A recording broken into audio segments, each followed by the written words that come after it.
20 वर्ष पूर्व बर स्वस्थ वृक्ष यही तहसिल परिसर में लग जाता। आज तांकर बयस हो बहुत आमर बरपिता हिसाब से आमर एठाकार ये तहसिल अतिरिक्त तहसिलदार सार हरनारायण दास महोदय बरपिता हिसाब से एवं आमर कन्या पिता माता आमर अजित कुमार जेना और तांको मिसेस देवी अर्चना जेना दुई जन विवाह उत्सव आज करुँच। आज एक पवित्र दिन। आज भोजीर व्यवस्था है, समस्त को निमंत्रण कराई, समस्ते आशीर्वाद करुँच। आज गोटे पुण्य दिन, समस्त खुशी लगुच। समस्त आम आज एकजुट होइचु।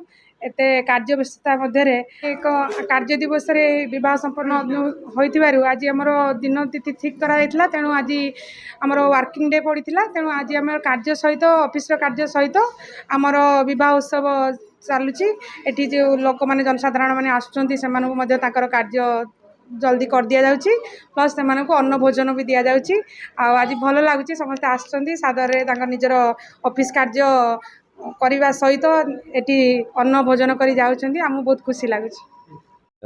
एसो आसिमुलिया तहसिल आमर ये गोटे बर गोटे अस्वस्थ गच प्राय पाखापाखि 20 वर्ष पूर्व लगा से बर अस्वस्थ गच तार बर्तमान बह योग्य समय होगापर आम ननांकर परामर्श क्रमे आज बाहर कराऊँ हिंदू धर्म हिंदू रीतिनीति अनुजाई।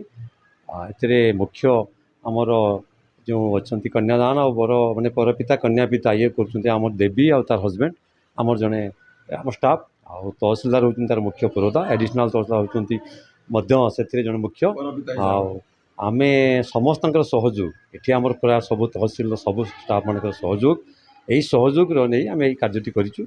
एथिरे ऑफिस कार्य ठीक से चलचे ए काम सहित ऑफिस कार्य सब सुचारू रूप में चलैचु।